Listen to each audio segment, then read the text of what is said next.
ह्रीं भुवनेश्वरी बीज है। भुवनेश्वरी मां निर्माण की अधिष्ठात्री हैं, शिव की सहचरी हैं निर्माण लीलाओं में।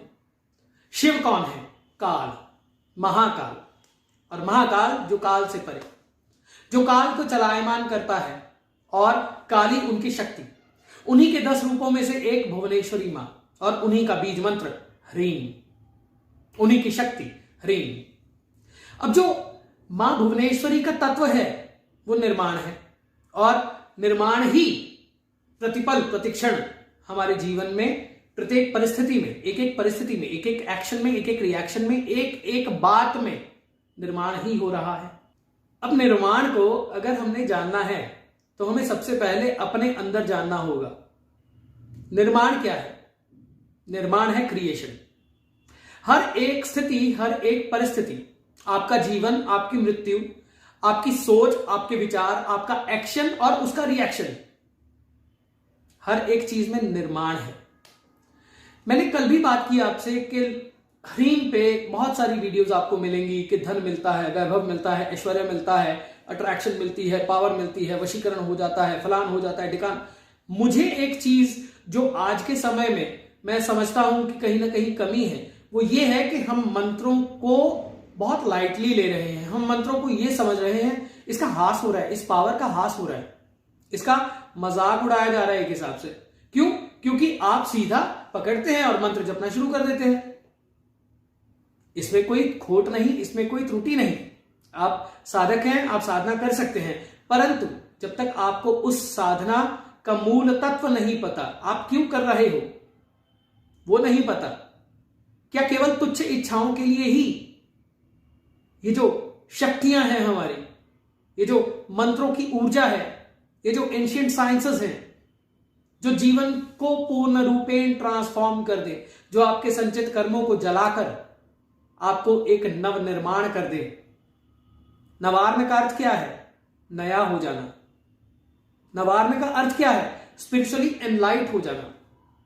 क्या मैं आपसे पूछता हूं, अगर आपके जीवन में वह स्थिति, वह परिस्थिति क्रिएट हो जाए कि आपका बुद्धि जागृत हो जाए, मन, इंद्रियां आपके कंट्रोल में आ जाएं और आप अवेकन हो जाएं, आप बेहोश ना रहें, आप होशपूर्ण जीवन को बिताएं, तो क्या आप वो सब कुछ प्राप्त नहीं कर सकते जो कि आपकी इच्छाएं हैं?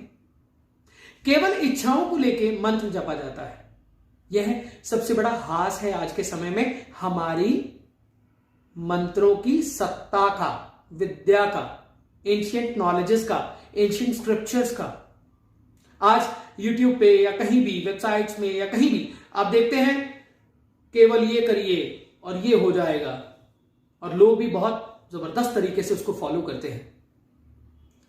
क्यों?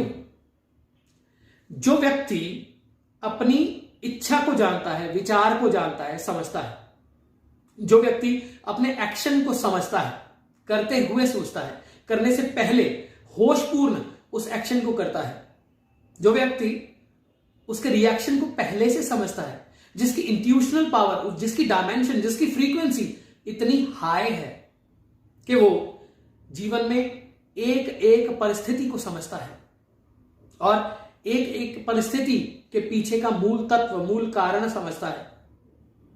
क्या यही वो स्टेट ऑफ माइंड नहीं है जिसकी कोशिश हमारे भगवान महाकाल ने की, आप तक इतने स्क्रिप्चर्स, इतने ऋषियों ने पहुंचाए? योग का निर्माण, म्यूजिक का निर्माण, नाट्य कला का निर्माण, कृषि का निर्माण, ये सब कुछ हुआ। क्या आपके जीवन में वो सिचुएशन नहीं बन सकती कि आप जानकर साधना करें, बिना जाने नहीं? इसमें दोष क्या है? हम बिना जाने साधना करें, मैं तो मंत्र जप रहा हूं, परंतु क्या वो मंत्र की जो ऊर्जा है मैं जानता हूं, वो मेरे कॉन्शियस, सबकॉन्शियस, अनकॉन्शियस स्टेट में कैसे इफेक्ट करेगी? क्या मैं जानता हूं? किस विचार को लेकर मुझे साधना करनी चाहिए और किस विचार को तुच्छ मानना चाहिए? क्या मैं जानता हूं?